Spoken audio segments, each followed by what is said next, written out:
Toca Livros apresenta A Arte da Negociação, de Michael Wheeler, editora Leia, narrado por Renato Basila. 1. Abrace o caos. Há alguns anos, Jay Sheldon, gestor de uma firma de investimento privado, comprou uma pequena empresa de TV a cabo no centro-oeste norte-americano. Ele não conhecia muito bem a indústria, mas $8 milhões parecia um bom preço e a aquisição permitiria que ele sentisse o gostinho do mercado. Jay e seus sócios rapidamente fizeram o negócio prosperar.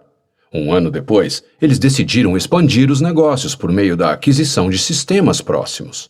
Depois de analisar os números, perceberam que poderiam pagar $11 milhões, talvez até 12 milhões, para comprar uma segunda empresa de TV a cabo em uma cidade vizinha. Jay deu início a uma longa série de conversas com o proprietário daquela empresa, mas depois de 2 meses de vai-e-vens, ficou claro que a outra parte estava querendo ir bem mais longe no preço.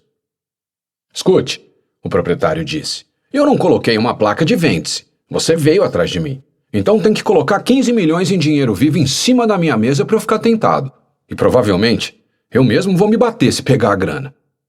Sheldon entendeu que aquilo não era um blefe, mas também sentiu que a exigência estava fora da realidade. Pela lógica convencional, as partes estavam no impasse. Se o ponto de partida do vendedor é de 3 milhões acima do teto absoluto do comprador, então não há acordo. Ou há?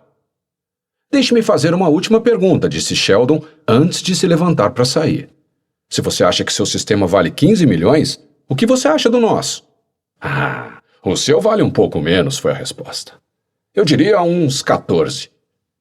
Sheldon inverteu a negociação. Ele habilidosamente se tornou vendedor em vez de comprador.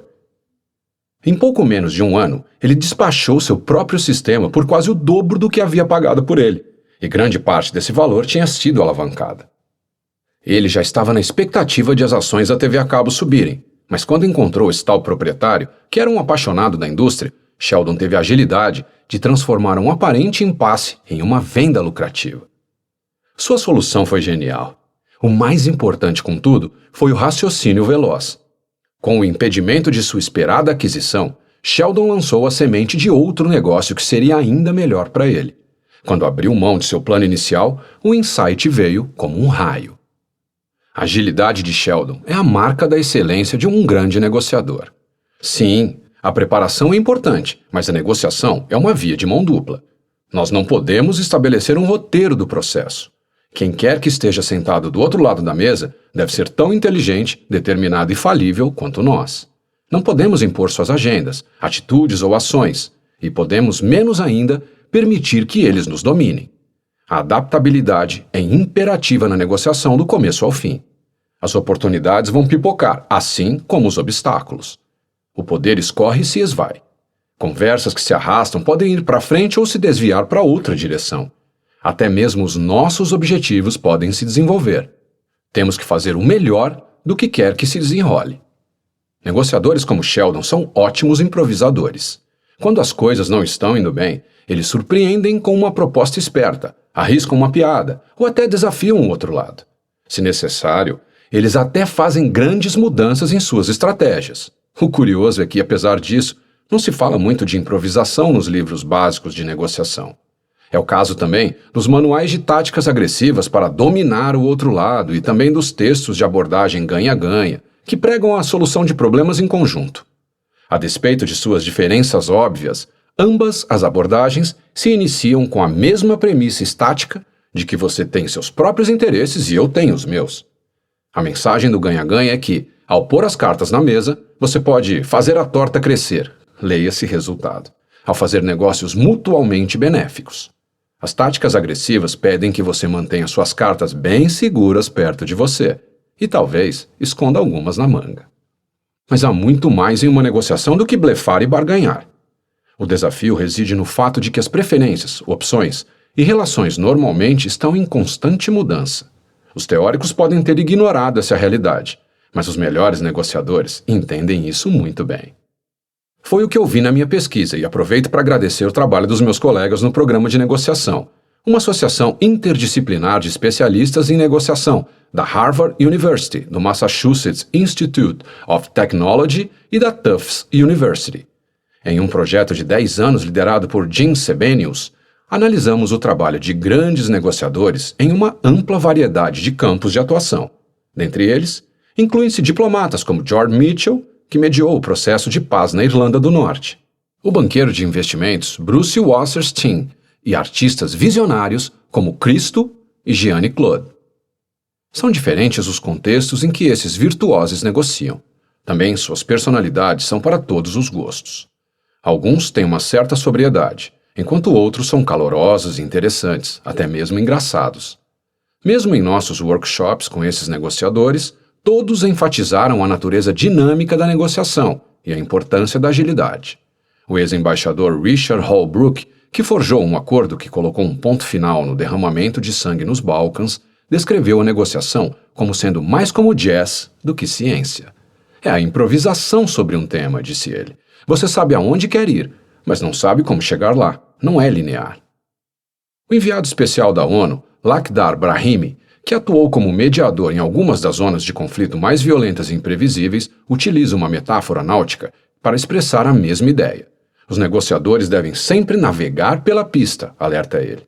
Não importa o quão diligentemente estejamos preparados, nós estamos fadados a encontrar surpresas, agradáveis ou não, que garantem acertos em seu curso.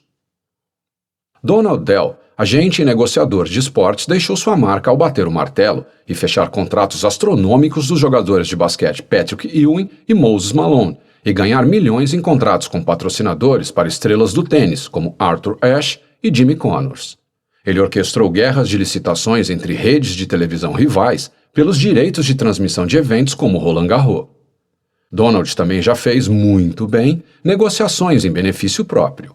Em 1998, ele vendeu sua empresa de gestão esportiva ProServe para uma empresa de entretenimento, o que ele descreve como a oferta providencial que eu não pude recusar. Alguns anos depois, após comprar grande parte dela de volta por 20% do valor estabelecido, ele não a revendeu para a Lagardère Unlimited, grupo em que hoje ocupa o cargo de presidente e cuida dos negócios de TV, eventos e tênis. Contudo, por todo o seu sucesso, Dell é rápido ao dizer que as coisas com frequência não saem conforme o planejado. Eu não sei dizer quantas vezes cheguei preparado para uma negociação, simplesmente para surgir alguém ou alguma coisa estragar ou mudar o acordo que eu pensava que estava fazendo. A única forma de se proteger 100% contra essa situação é considerar que existe algo que você não sabe. Esse conselho não apenas irá manter sua mente rápida para o negócio e forçá-lo a considerar as motivações das outras partes, mas também irá manter seu ego em observação. Aprender a adaptar e influenciar. Poucos sabem, mas as pessoas mais talentosas na hora de fechar um negócio fazem a mesma coisa. Tom Green é um negociador extraordinário que trabalhou tanto no setor público quanto no privado. Ele foi uma figura central na venda de uma lendária franquia de beisebol e ajudou a reestruturar uma debilitada organização mantenedora de saúde que muitos pensaram que já se encaminhava para a falência. Tom também serviu a uma equipe de interesse público que resolveu litígios pesados contra a indústria do tabaco. Até aquela época, a Big Tobacco nunca havia perdido uma causa ou pagado um centavo para indenizar qualquer alegação de saúde fora dos tribunais. Quando Mississippi, Massachusetts e alguns outros estados norte-americanos impetraram ações para ressarcir gastos com o Medicaid para doenças relacionadas ao cigarro, o esforço deles foi homérico. Pouco a pouco, Green e seus colegas reuniram mais 40 estados para se juntarem ao seu esforço. Aquela força trouxe as empresas de tabaco para a mesa de negociação. Em 1998, a indústria submeteu-se a uma regulamentação mais rigorosa e concordou em pagar 350 bilhões de dólares em danos. Escrevi um estudo de caso enorme sobre essa negociação para o meu curso de MBA. Tom visitou a classe na primeira vez em que eu falava sobre isso e ouviu-me enquanto os alunos analisavam a habilidosa construção de coalizão e o antiquado comércio de cavalos, o que os levou a um resultado inesperado. Próximo do fim da discussão, pedi que Tom tirasse suas próprias conclusões. Após elogiar os alunos por suas observações, ele acrescentou algo que o surpreendeu. O segredo de seu sucesso, disse ele, era fazer do caos um amigo na negociação. Quando Tom fala sobre abraçar o caos, ele não está se referindo meramente aos casos que envolvem dezenas de partes, questões espinhosas e políticas confusas. Ele sabe que todas as negociações, grandes ou pequenas, são caóticas, uma vez que ocorrem em fluxo e, frequentemente, ambientes imprevisíveis. Mas isso não é o mesmo que afirmar que negociar seja fortuito. O processo é impelido pelo modo como as partes interagem entre si. A compreensão de como movimentos ou gestos, aparentemente sutis, podem mudar o curso da negociação pode significar a diferença entre um acordo e um impasse. Dizer que negociadores como Tom são improvisadores ágeis não significa dizer que eles inventam tudo à medida que vão avançando na conversa. Longe disso. Eles estão bem preparados, mas não se complicam com planos rígidos. Eles entendem que a negociação efetiva demanda ciclos rápidos de aprender, adaptar e influenciar. Cada uma dessas palavras em itálico é crucial. Aprender, adaptar e influenciar estão presentes na maioria das negociações, é claro, mas muitas vezes elas aparecem somente ao acaso. Em vez disso, estou falando aqui de aprender deliberadamente. Isso implica renovar suas expectativas em 3 níveis. 1. O escopo das questões em discussão. 2. As melhores maneiras de resolvê-las. E 3. A natureza de sua relação com a contraparte. Outra maneira de dizer isso, afirma o embaixador Brahimi, é manter a mente aberta, estar pronto para mudar e se adaptar à situação. Não peça a realidade que se encaixe em seu molde, mas transforme seu molde para se adaptar à realidade. A aprendizagem não pode ser passiva. Não é como bisbilhotar em uma loja, verificar os preços das ações ou ler um texto. A informação latente nesses contextos é imutável. Um livro tem o mesmo número de páginas. Não importa que você pule algumas páginas ou leia palavra por palavra. Mas muito do que você deve aprender ao negociar vem apenas da interação com a outra parte. Vamos imaginar que você revele suas prioridades às suas contrapartes, esperando a adoção de uma troca cooperativa. Se você estiver certo, pode prosseguir em seu caminho colaborativo.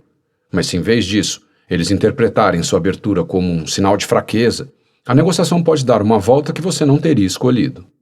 Outro exemplo seria você fazer uma proposta. Ela não funciona para eles. Eles contra-atacam com algo que não é tão entusiasmante do seu ponto de vista. As 2 ideias juntas levam vocês 2 a uma terceira opção, que nenhuma das partes havia maquinado sozinha. Quando muda a questão em discussão, você deve se adaptar. Pode ser um ajuste sutil, ou como ocorreu com Jay Sheldon, uma grande reviravolta.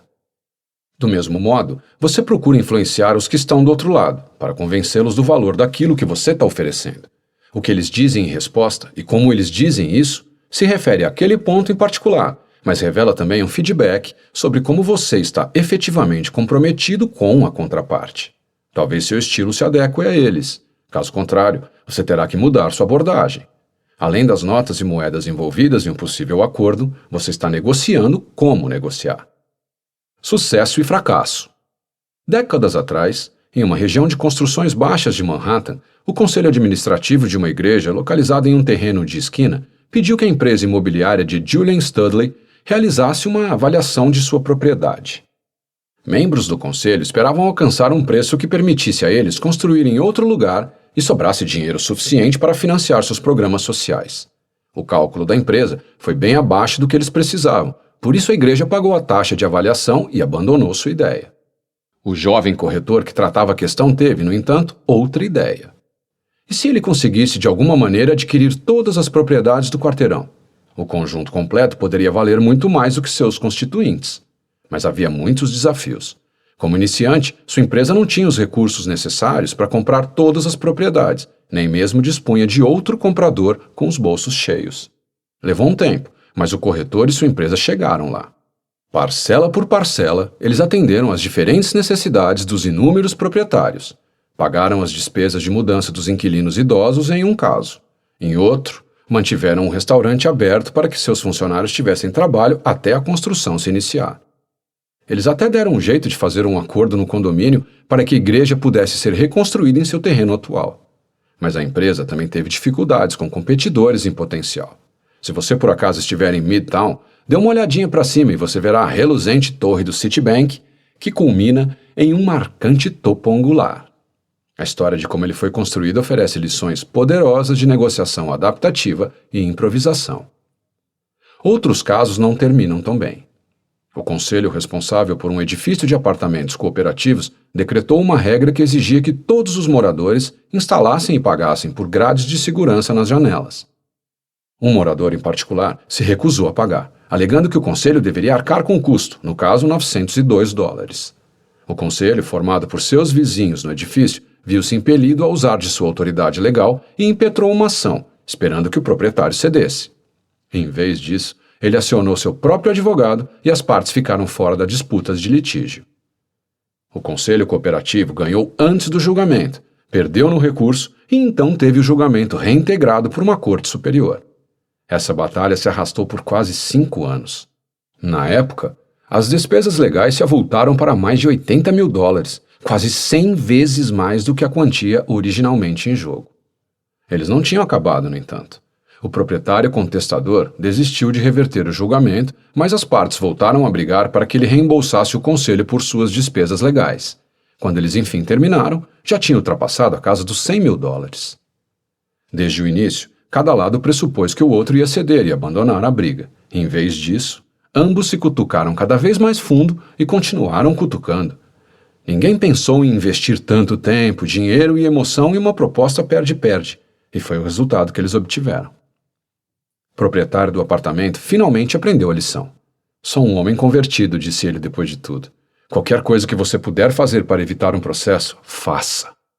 O advogado do conselho cooperativo, no entanto, não deu o braço a torcer.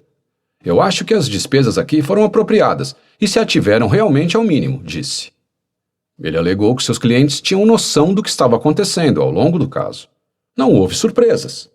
Sua atitude evidencia um compromisso fatalista com uma estratégia, mesmo quando há evidências crescentes de que ela não está funcionando. Talvez o proprietário pudesse ter doado $902 para algum outro uso comum sem ter de apelar ao princípio legal.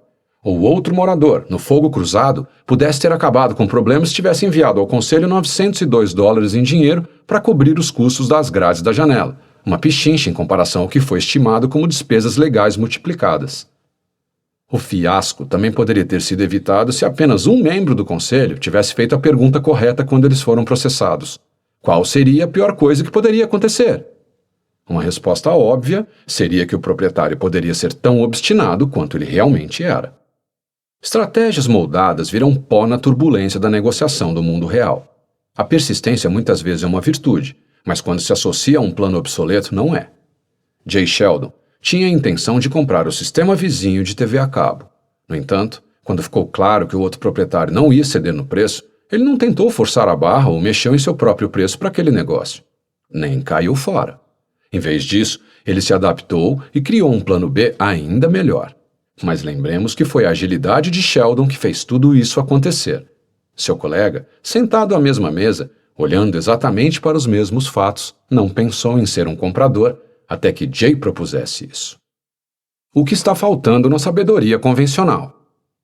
O inovador texto sobre negociação, Como Chegar ao Sim, a negociação de acordo sem concessões, escrito pelos meus colegas Roger Fisher, Bill Ury e Bruce Patton, teve sua primeira publicação há 30 anos. Seu timing não poderia ter sido melhor. O livro oferecia uma alternativa construtiva para a então dominante visão de que negociação é inevitavelmente uma proposta ganha-perde, um jogo vencido por músculos e enganos. Contudo, muitas pessoas ficavam exaustas com os conflitos, seja em litígios demorados, em interrupções de trabalho ou em regiões problemáticas do mundo como o Oriente Médio. Os autores apresentaram um método relevante de 5 pontos para qualquer contexto, desde o aluguel de um apartamento até uma situação de diplomacia internacional. Foque nos interesses, não nas posições. Separe a pessoa do problema. Crie opções para ganho mútuo. Insista em critérios objetivos. Desenvolva sua melhor alternativa à negociação de um acordo, ou MAANA, sua vitória fácil caso não haja negócio. Essa abordagem com base no interesse foi amplamente adotada como uma negociação ganha-ganha, embora esse termo nunca apareça em Como Chegar ao Sim. No fundo, era um apelo para o interesse pessoal esclarecido. O livro continua sendo uma forte rejeição às táticas agressivas ultrapassadas. Em vez de se fechar em posições fixas, os negociadores devem cavar mais fundo e trabalhar a partir de interesses subjacentes. Se você está procurando um novo emprego, não discuta salário para não correr o risco de ter um mau começo de relacionamento. Em vez disso, procure outros benefícios que possam ser mais valiosos do que algumas notas a mais no fim do mês. Com um pouco de inventividade, você pode transformar muitos problemas de soma zero em oportunidades para ganho mútuo. Até mesmo os pechincheiros mais inflexíveis, sem nenhuma preocupação com a equidade, devem ser seduzidos pela prospecção de fazer a torta crescer. Os leitores também foram lembrados da importância dos relacionamentos e da reputação. Táticas agressivas podem funcionar em transações rápidas e de preço único entre estranhos, mas há custos. A maioria das pessoas que já chegam armadas da cabeça aos pés não volta para outra surra. Livros como Start with No, America's #1 Negotiation Coach Explains Why Win-Win is a Disastrous Strategy and How You Can Beat It, de Gene Camp, ignoram o fato de que, no mundo altamente conectado de hoje, tudo que vai, volta. Eles também não explicam o que acontece quando duas partes congelam e simplesmente esperam que alguém pisque. Às vezes, a mesa de negociação inclina-se para um dos lados, é claro. Quando isso acontece, Como chegar ao sim enfatiza a importância de improvisar-se uma ANA. A questão é analisar as ofertas que estão na mesa para decidir, de maneira realista, o melhor que você pode fazer, se não houver acordo. Ter uma boa reserva, naturalmente reforça sua mão de troca. Se você tem cartas ruins na mão, então você pode ter de aceitar termos pelos quais você não está tão interessado. Portanto, 2 salvas de palmas para a negociação ganha-ganha. Os livros baseados nesse modelo libertam os negociadores da noção de que mais para você significa menos para mim. Eles abriram as mentes das pessoas para a solução de problemas latentes em muitas negociações. Muitos bons trabalhos sobre a negociação foram feitos desde a publicação de Como Chegar ao Sim. Mas a estrutura básica situa-se implicitamente nas pressuposições estáticas sobre interesses, opções, circunstâncias e relacionamentos, quando esses fatores tendem a ser instáveis e ambíguos. Assim como os estrategistas militares admitem a névoa da guerra, os negociadores devem confrontar a neblina que obscurece o território quando eles o exploram. O modelo básico não capta a complexidade da negociação do mundo real, da mesma forma que um pássaro empalhado em um museu não revela a maravilha do voo, ou nos mostra como essas criaturas se lançam e pairam na brisa. Em vez de um tiro rápido, precisamos de uma imagem em movimento que esclareça como o processo de negociação se desenvolve ao longo do tempo. Esse é o objetivo desse livro. Eu não estou remando contra a maré e dizendo que a teoria ganha-ganha simplesmente assovia e passa por cima dos problemas espinhosos de uma negociação. O próprio Roger Fisher muitas vezes começa suas apresentações rasgando seu best-seller em 2 partes para demonstrar a necessidade de novas ideias. Para entender por quê, dê uma segunda olhada em 2 famosos axiomas que servem de base para o modelo tradicional. Um é: concentre-se nos interesses, não nas posições. O outro é: desenvolva-se uma ANA. Em primeiro lugar, no que diz respeito aos interesses, a verdade que dói é que muitas vezes nós não conseguimos saber quais são os nossos interesses até estarmos realmente negociando. A ideia de que não conhecemos nossas próprias mentes pode parecer estranha, até ofensiva, mas negociadores preparados sabem disso muito bem. E sejam tolerantes comigo. Uma negociação muitas vezes nos leva a um lugar inesperado, às vezes, felizmente. Suponha que você esteja tentando comprar determinada casa. Após analisar o mercado, isso a conta bancária, você está certo de que o valor máximo que poderá pagar é $350 mil, de preferência muito menos. Muitos dias depois, você despende $375 mil para fechar o negócio. Isso significa que você fez um mau negócio? É possível que você tenha sido convencido, em uma boa e rápida lábia, a pagar mais, mas talvez não. Violar seu limite inicial pode fazer sentido se a propriedade tiver se mostrado em melhor estado do que você esperava, ou se você souber que casas semelhantes na região foram recentemente vendidas por muito mais. Você pagou mais do que planejou, mas pode ser que tenha sido uma boa barganha. Os interesses são fluidos, então precisamos ser flexíveis. Mas isso complica a estratégia de negociação e a tomada de decisão. Metas estáveis, por sua vez, nos proporcionam disciplina. Elas nos ajudam a saber quando dizer sim e quando pular fora. Se lidamos com objetivos, podemos racionalizar qualquer resultado. Com certeza, isso pode estar certo. Quando Tom Green falou para os meus alunos da importância de abraçar o caos da negociação, ele estabeleceu uma consequência crucial. Ele diz que é indispensável manter o equilíbrio. Do mesmo modo, o conceito de Mahana é claro na teoria, mas confuso na prática. Ele presume que as negociações se resumem a uma simples decisão, negociar ou não negociar. Se isso fosse verdade, toda vez que alguém oferecesse a você um pouco melhor do que uma vitória fácil, você deveria aceitar. Isso poderia significar uma solução barata quando, com um pouco de criatividade, você poderia fazer a torta crescer ou, com persistência, obter uma fatia maior da torta. Mais uma vez, você não quer pressionar tanto a ponto de arriscar o que você já tem nas mãos. Saber quando dizer sim pode ser complicado. O modelo básico do Mahana também não ajuda muito quando você está negociando sem uma reserva clara. Converse com um estudante graduado em negócios que está fazendo entrevistas de emprego sem nenhuma outra oferta em mãos. Quando ele está negociando com uma empresa, seu Mahana constitui uma prospecção incerta de conseguir uma posição em qualquer lugar. Mas se você pode imaginar como uma vitória fácil, se não há opções imediatas. Poucos livros abordam esse problema comum. Este é um deles. A indefinição dos interesses e a confusão dos Mahanas colidem quando você tem de equilibrar múltiplas negociações. E isso é o que acontece quando você faz uma pesquisa comparativa em diversas concessionárias antes de comprar um carro. Você deve saber, de forma geral, qual tipo de veículo gostaria de adquirir, mas você também quer um ótimo preço.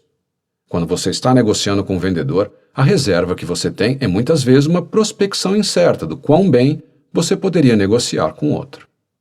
Minha colega, daqui em diante chamada apenas de Carol Griffin, e seu marido Don enfrentaram esse problema quando estavam procurando a primeira casa.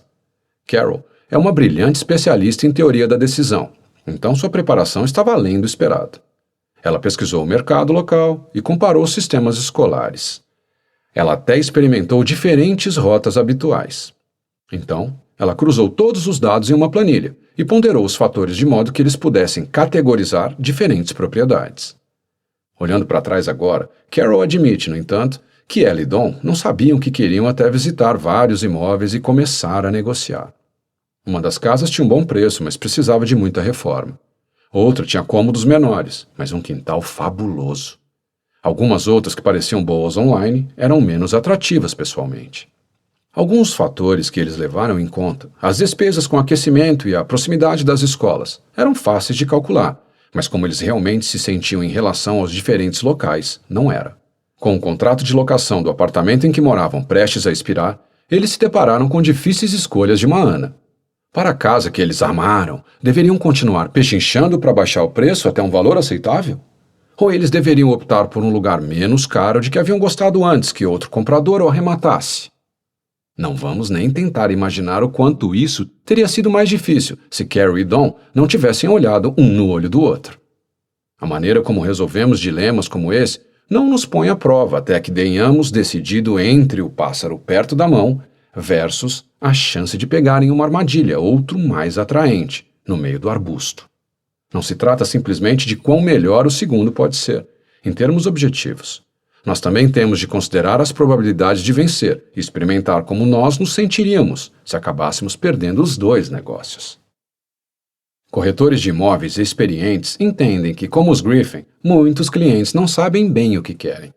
Tim Wilson, psicólogo da University of Virginia, descreve como sua própria corretora ouve educadamente quando futuros compradores listam suas prioridades, mas então os ignora, sorridente, e mostra a eles muitos imóveis diferentes. Nas visitas iniciais, a corretora presta muita atenção às reações emocionais de seus clientes, enquanto eles andam pelas casas tentando deduzir o que eles realmente estão procurando. De acordo com Wilson, os corretores têm uma frase: compradores mentem. Isso não é intencional. As pessoas simplesmente não conhecem suas próprias mentes. Um dos motivos por que minha corretora de imóveis é tão bem-sucedida é por ser bem habilidosa na hora de inferir o que os clientes dela querem e, muitas vezes, conhece suas preferências melhor do que eles próprios. Carol e Don evitaram riscos maiores ao optar por um lugar menos caro na hora de fechar o negócio. Às vezes, contudo, eles se veem desejosos ao passar de carro em frente à casa dos seus sonhos, a 4 quadras de distância de sua residência atual. Eles ficam imaginando se eles poderiam ter insistido em um preço mais baixo, sendo mais assertivos. Mas por causa da inerente incerteza da negociação, eles nunca saberão ao certo. Esse tipo de especulação em retrospectiva não faz muito bem. Em vez disso, É mais interessante que você pense sobre como negociou. Nesse ponto, os Griffin se saíram bem. A preparação meticulosa de Carol pode apenas refletir os atributos que eram fáceis de quantificar. Não foi possível captar como eles se sentiram em relação a cada casa até que eles fizessem suas visitas. Ainda assim, a planilha serviu como um modelo valioso com o qual eles poderiam verificar seus próprios julgamentos. Antes de assinalar uma casa que eles haviam classificado positivamente, eles se forçaram a se perguntar o que eles não tinham gostado e o quanto importava. Eles mudaram suas prioridades, mas de uma maneira disciplinada. Os Griffin aprenderam e se adaptaram no decorrer do caminho. Alguns proprietários com os quais eles negociaram pareciam estar experimentando o mercado, na esperança de que alguém pudesse fazer uma oferta que eles não poderiam recusar. Outros estavam com mais pressa para vender, o que proporcionou uma maior alavancagem do que eles haviam previsto. No fim, as pessoas que venderam a casa para os Griffin entenderam que eles eram compradores cuidadosos e ofereceram a eles um preço que era bom demais para passar batido. Negociação dinâmica. Esse livro explica como se tornar um negociador mais ágil e eficaz. Não se trata de uma questão de estar mais ou menos preparado e ser um pouco flexível. Se você tentar fazer isso, cairá entre as rachaduras. Em vez disso, administrar a incerteza deve ser a base de sua estratégia de negociação. A parte 1 traça um modelo dinâmico para analisar e conduzir negociações. A parte 2 trata do raciocínio e das técnicas para aprender, adaptar e influenciar simultaneamente. A parte 3 situa esses conceitos em cada fase da negociação, partindo do início, passando pelos momentos críticos até o fechamento. A parte 4, maestria, alinha criatividade, aprendizado contínuo e ética. A primeira parte, uma noção de direção, lida especificamente com o papel da ambiguidade, da mudança e da sorte inerentes a qualquer negociação. Compreender a natureza do ambiente é o primeiro passo para desenvolver uma estratégia adaptativa para atravessá-lo. Mas simplesmente reconhecer a incerteza não é suficiente. Os mestres da negociação a incorporaram em sua estratégia e a reverteram a seu favor.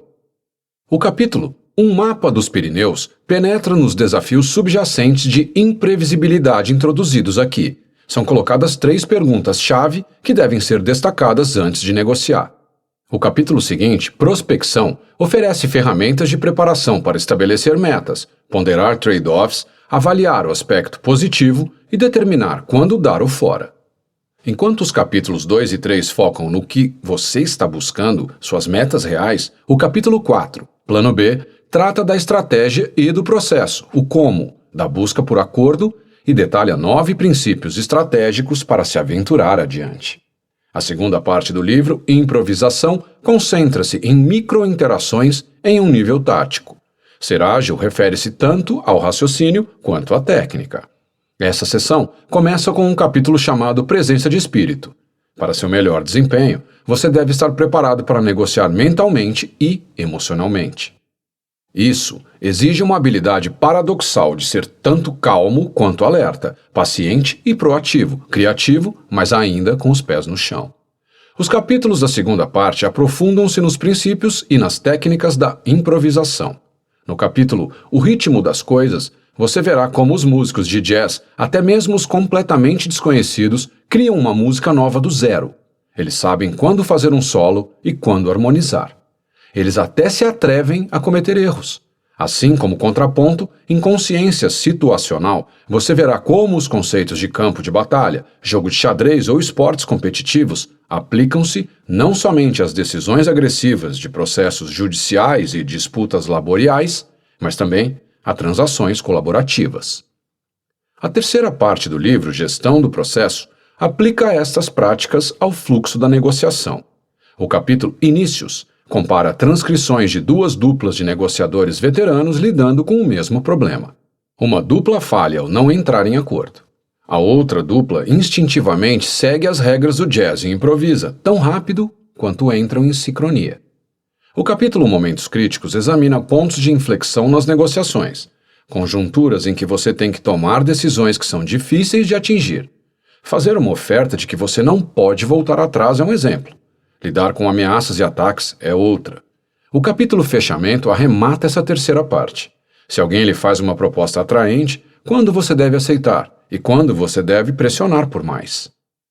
A última parte do livro, Maestria, traz luz às características que separam os negociadores capazes das verdadeiras estrelas. Uma delas é a criatividade, como você verá no capítulo Acenda as Luzes. Pessoas como Jay Sheldon, o investidor que salvou seu negócio de TV a cabo, têm a destreza para chegar a acordos em situações nas quais outros podem ver apenas impasse. A maestria também implica uma mistura de confiança e humildade. No capítulo Aprendizado Cruel, você descobrirá que os melhores negociadores aprendem as lições certas a partir de sua experiência. Eles não são intoxicados pelo sucesso precoce. O capítulo de conclusão do livro, De Acordo, analisa as questões éticas inerentes a todas as negociações. As escolhas mais difíceis não se referem a certo e errado, mas sim exigem a reconciliação de valores de competição e obrigações. Assim, o apêndice apresenta 25 razões para abraçar o caos na negociação, uma listagem temática dos princípios básicos e métodos da abordagem Aprenda, Adapte, Influencie. Essa lista é um lembrete para aplicar estratégias com destreza. Estou confiante de que uma leitura atenta desse livro fará de você um negociador melhor, seja você um novato ou alguém com muita experiência. O conselho aqui é se apoiar nas melhores práticas dos negociadores mais qualificados. Esta obra oferece uma abordagem nova e prática da negociação que vai fazer você repensar seus próprios hábitos e suposições. Espero que este livro seja libertador. Ponto-chave. Antecipe que as metas, os interesses e as alternativas de vitória fácil podem se desenvolver para sua vantagem ou desvantagem. Entenda que a negociação é um processo de interação. Suas ações e declarações podem influenciar suas contrapartes de formas que você não esperava nem intencionava. Maximize a efetividade de sua negociação ao aplicar uma estratégia forte. Esteja preparado para improvisar. Parte 1. Uma noção de direção. Você ficaria surpreso com o número de pessoas que não sabe realmente o que quer com o tipo de precisão exigido em uma negociação. Então, você tem de pensar nos 2.000 caminhos para chegar aonde você quer. O que os negócios poderiam ser? Quais poderiam ser os argumentos? Quais seriam os movimentos do outro lado? E você observa com cuidado, ouve com cuidado, fala pouco e continua persistente. Embaixadora Charlene Barshevsky. 2. Um mapa dos Pirineus. Muitos anos atrás, uma patrulha militar foi pega por uma nevasca feroz nos Alpes suíços. Os soldados ficaram perdidos e amedrontados, mas um deles encontrou um mapa enfiado em seu bolso. Depois de consultá-lo, os homens construíram um abrigo, planejaram a rota e então aguardaram a tempestade passar. Quando o tempo melhorou, 3 dias depois, eles fizeram caminho de volta para o acampamento da base. O comandante, aliviado por seus homens terem sobrevivido àquela difícil prova, perguntou como eles tinham feito para voltar. Um jovem soldado apresentou o mapa salvador de suas vidas, e o comandante o examinou cuidadosamente. Ele ficou chocado ao ver que aquele era um mapa das montanhas dos Pirineus, que fazem fronteira com a Espanha e a França, não com os Alpes. Essa história é atribuída ao bioquímico húngaro que foi laureado com o Prêmio Nobel, Albert Szent-Györgyi, remonta à década de 1930. Ela é muito citada em pesquisas sérias e cursos organizacionais e amplamente considerada verdadeira. Não sei se a história é legítima ou não, mas como o mapa errado poderia ter salvado os homens perdidos nos Alpes? Há 3 explicações e elas são tão relevantes para os negociadores quanto para qualquer um que seja surpreendido na natureza selvagem. Em primeiro lugar, o mapa reacendeu a confiança dos soldados. Ele os libertou da paralisação provocada pela indecisão e os impeliu a tomar uma atitude. Os homens não discutiram ou vaguearam sem rumo. Em vez disso, eles se protegeram da tempestade e esperaram o melhor momento para agir. Em segundo, o mapa proporcionou-lhes ímpeto. Rumar exatamente para a direção certa mostrou-se menos importante do que apenas se deslocar. Isso nem sempre é uma atitude prudente, é claro. Se estamos perdidos e permanecemos onde estamos, outros podem vir para nos resgatar. Numa negociação, em contrapartida, contamos com nossas próprias habilidades e iniciativas para chegar aonde queremos ir.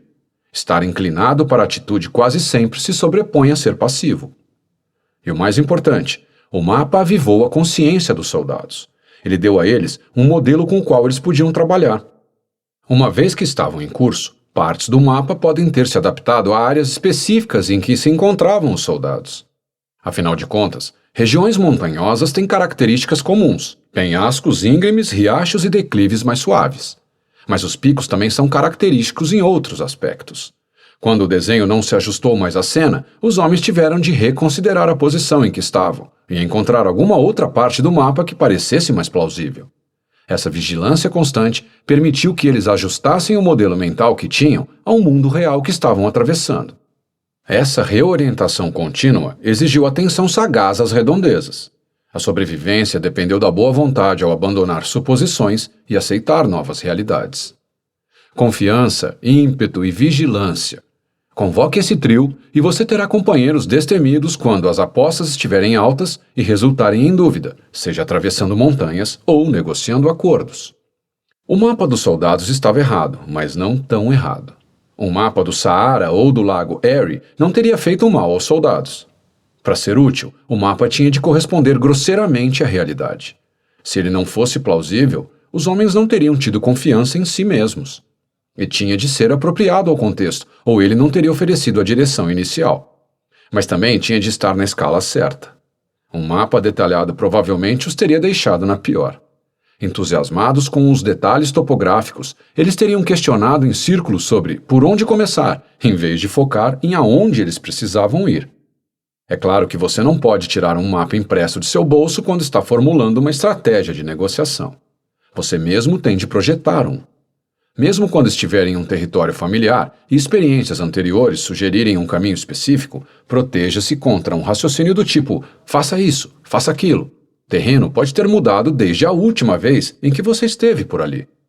Cartógrafos tradicionais utilizam sextantes, teodolitos de agrimensura e altímetros para delimitar o território.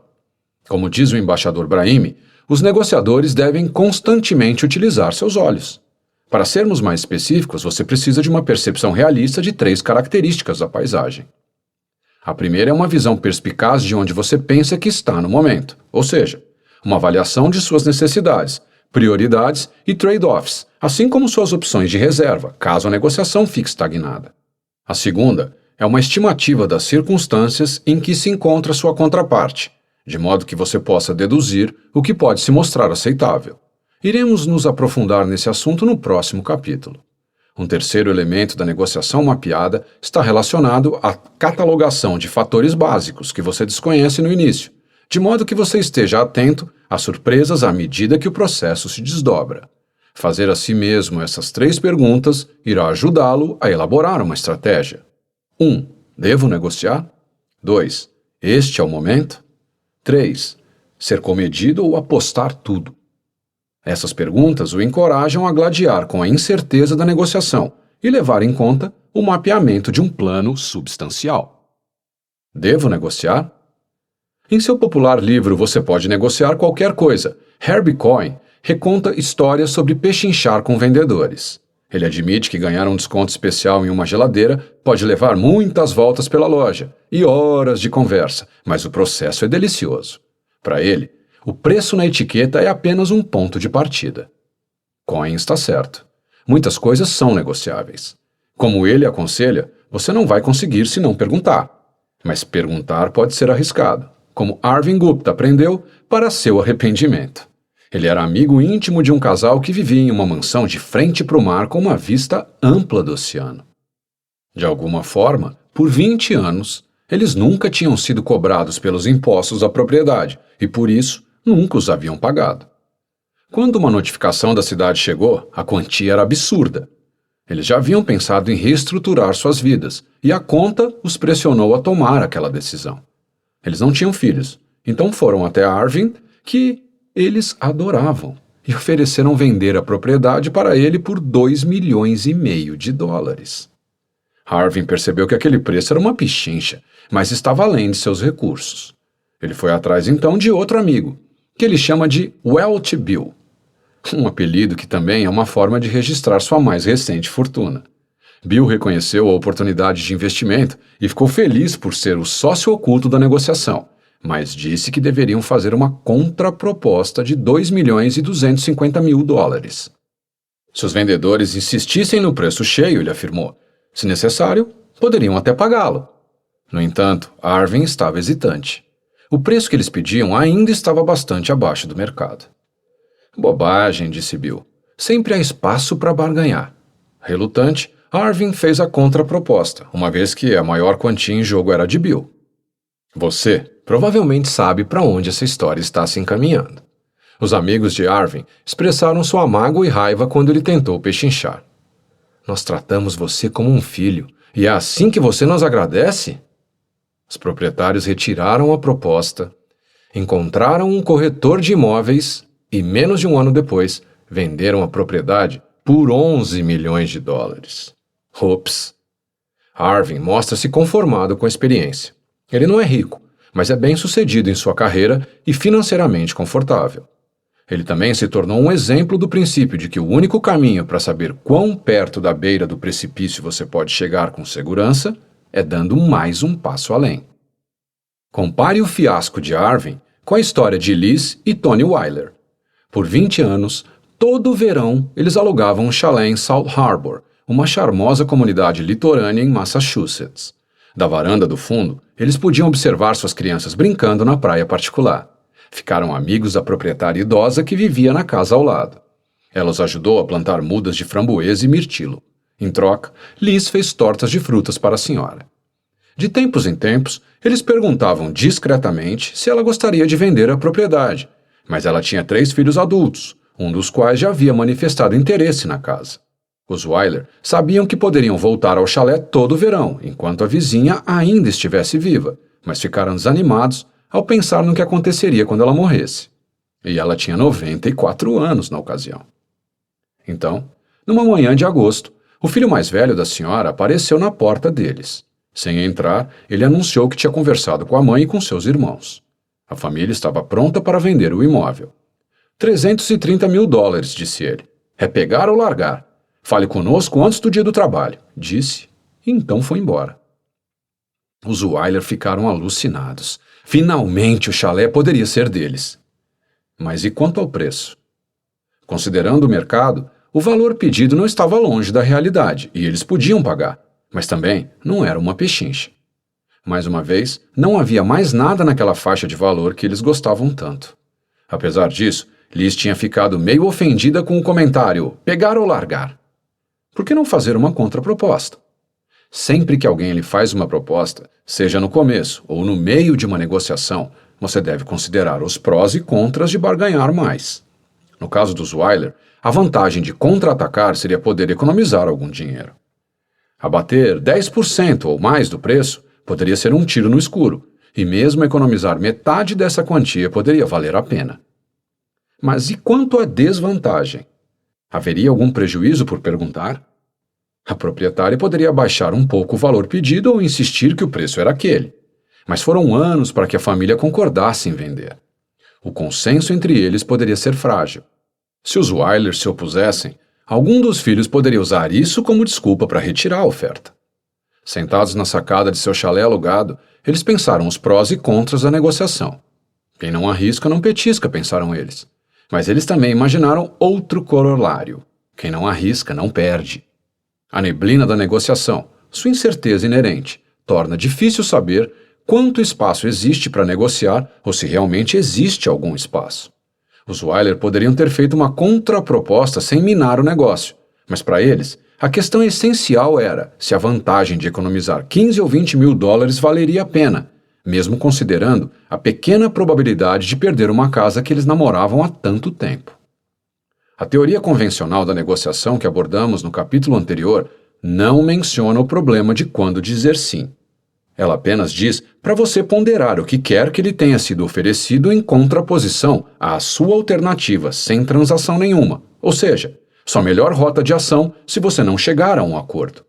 Desse ponto de vista, para Arvin e para os Weiler, trata-se de uma questão de comparar 2 caminhos em um esquema simples de decisão.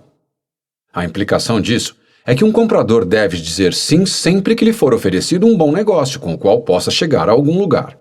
Todavia, uma negociação no mundo real é mais interessante.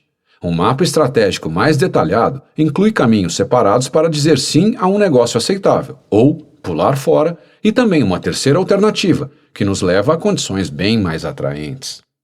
A dimensão e a probabilidade de que você pode obter ao continuar a negociar têm de ser ponderadas em relação à desvantagem de perder o negócio. Segurar um pássaro na mão exige que você tenha um toque delicado e firme o suficiente para evitar que ele saia voando, mas não tão forte a ponto de esmagá-lo e tirar-lhe a vida. O contexto é importante. O tamanho do risco que você está disposto a correr depende de seu temperamento, assim como de seus recursos e alternativas. O momento de parar a negociação é quando o risco de pressionar por mais prevalece sobre os possíveis ganhos. Este é o momento? Muitos anos atrás, quando as férias de verão da família do meu tio Al estavam apenas começando, o carro deles quebrou. Uma fumaça preta saía por debaixo do capô. A biela do motor havia se soltado. O momento era ruim e o local ainda pior. O problema aconteceu bem em frente a uma concessionária de automóveis. De acordo com o relato da família, um vendedor que testemunhou todo o episódio atravessou o showroom a passos largos na direção deles, esfregando as mãos e com o rosto radiante. A história teve um final feliz, pode-se dizer. Meu falecido tio comprou uma caminhonete nova que estava exposta. Ele tirou as malas da carcaça fumegante, colocou-as no carro novo e as férias da família correram bem. Meu tio Al pagou caro, é claro. Na ocasião, o carro era um Ford Edsel, um modelo de vida curta de que os aficionados por carros se lembram como um dos grandes abacaxis da história de Detroit. Tio Al tinha vivido uma carreira marcante nos negócios, comprando pequenas empresas e ajudando-as a crescer e prosperar. Ele sempre foi um negociador soberbo. Mas naquele dia remoto de julho, ele estava no lugar errado e na hora errada. Ele precisava de outro carro e o vendedor sabia disso. Você se sai melhor, obviamente, quando planeja as negociações a seu favor. O momento de comprar um carro é quando você não precisa desesperadamente dele. É até melhor se o vendedor estiver sob pressão para se livrar dos carros parados, perto do fim de um período promocional. Se vender mais um veículo coloca o vendedor acima de sua cota, você vai conseguir um preço ótimo. A única desvantagem de chegar tarde é que outros compradores podem ter tido mais opções de escolha, mas você também pode voltar no fim do mês seguinte. Se o tempo está a seu favor, depende da estabilidade de seu Mahana, sua alternativa de vitória é fácil. Suas opções de não acordo ficam melhores ou piores no futuro. Às vezes, esta é uma questão simples. Se você estiver tentando vender um condomínio de esqui no final da primavera, pode valer a pena esperar até que a primeira geada faça as pessoas pensarem de novo em esportes de inverno. Mas esperar significa, é claro, assumir os custos de operação e as taxas de condomínio nesse ínterim, e arriscar que o mercado de imóveis de férias possa dar uma esfriada. Essa escolha depende também da expectativa das outras partes, de que suas próprias alternativas possam aumentar ou diminuir. Se ambas as partes sentem que o tempo está a seu favor, ambas podem topar uma longa caminhada. Quando o economista de Harvard Richard Zeckhauer ainda era um estudante, ele criou um jogo simples que demonstrava o possível impacto da pressão que o tempo tem na negociação. Várias duplas de indivíduos tinham de dividir uma quantia de dinheiro, mas foram dadas às duplas regras diferentes. Se as duas pessoas não concordassem com a divisão, nenhuma delas ficaria com nada. Em um grupo, a maioria chegou a um acordo, muitos dividindo meio a meio, embora muitas vezes apenas depois de pechincharem muito. Richard, então, deu a outro conjunto de duplas de indivíduos, chamado de Grupo B, a mesma quantia para dividir, mas disse a eles que a recompensa ia diminuir a cada tic-tac do relógio. Como o tempo literalmente era o mesmo que dinheiro, essas pessoas rapidamente chegaram a um acordo, quase sempre dividindo a recompensa em partes iguais. Com o Grupo C, Richard deu uma guinada diabólica. De novo, havia uma tarifa que aumentaria com o tempo, mas aqui ele especificou que somente um lado, o outro não, pagaria a maior parte da penalidade total. Como você pode adivinhar, as pessoas que foram mais tarifadas geralmente ficaram com uma parcela menor. A surpresa foi que as partes não tarifadas muitas vezes tiveram um desempenho insatisfatório também. Esses indivíduos normalmente enchem a mão de cartas. Ao acreditar que o tempo estava a seu favor, eles esperavam que suas contrapartes fossem sucumbir por causa da tarifa cada vez maior. Em vez disso, muitas pessoas que estavam em desvantagem aguentaram firme e fizeram o impossível para atingir aqueles que a estavam pressionando. Quando chegaram a um acordo, a torta havia diminuído significativamente, resultando em menos para os dois lados. As pessoas caem no mesmo tipo de armadilha nas negociações do mundo real. Nas transações empresariais, cada lado pode hesitar para fazer uma concessão e fechar um negócio, temeroso de que possam parecer fracos. Do mesmo modo, as pessoas envolvidas em um litígio despejam dinheiro em processos judiciais, nunca esperando levar o caso a julgamento, pressupondo que podem esperar pelo outro lado. Basta que uma das partes seja obstinada para que a situação vire um beco sem saída. Se as duas partes estiverem empenhadas em perdurar mais que a outra, os custos podem ser colossais. A National Hockey League, NHL, e a NHL Players Association puseram fim a uma longa disputa no início de 2013, mas só depois de cada lado ter sofrido enormes perdas por causa do cancelamento de metade da temporada regular. Durante a greve patronal, o comissário Gary Bettman declarou que os times estavam perdendo entre 18 e 20 milhões de dólares por dia. Por sua vez, os jogadores perderam entre 8 e 10 milhões de dólares em salário todos os dias. Mesmo quando o prazo para chegar a um acordo se arrastava cada vez mais, cada lado pressupôs que o outro era obrigado a cair em si e conceder. Do ponto de vista dos jogadores, parecia irracional aos proprietários sacrificar as vendas de ingresso e a transmissão televisiva enquanto acumulavam débitos imensos com suas instalações. Os proprietários, por sua vez, não conseguiam ver como os jogadores poderiam arriscar perder um ano inteiro de renda em suas breves carreiras. Cada grupo pensava que o tempo lhe favorecia. Em muitos aspectos, essa era uma negociação perde-perde. Ambos os lados teriam se saído substancialmente melhor se no começo tivessem de alguma forma se orientado para chegar às mesmas condições com as quais acabaram concordando no final. A perda de ingressos, concessões e renda com a mídia se foi para sempre, assim como os contra-cheques que os jogadores teriam recebido se não tivesse ocorrido a paralisação. O resultado parece ainda mais irracional, uma vez que ambos os lados já tinham passado por isso antes. Metade de uma temporada tinha sido desperdiçada em 94-95, ao passo que uma greve patronal em 2004 e 2005 havia provocado o cancelamento de toda a temporada da NHL. Prolongar uma negociação faz sentido somente se há uma razão consistente para acreditar que você estará em uma posição melhor amanhã do que está hoje. Esse pode ser o caso se o tempo acrescentado possibilita que você ganhe influência ao melhorar sua posição de reserva ou ganhar aliados importantes. Ter mais tempo também permite que você esteja mais bem preparado, embora isso também seja verdade para as suas contrapartes. Mas as condições também podem piorar. Acompanhar os clientes pode levá-los a procurar por condições melhores junto aos seus competidores. Por exemplo, se você espera por um preço melhor para uma casa nova, as taxas de hipoteca podem subir. Preparar-se para uma negociação importante pode levar tempo, mas você não será onisciente.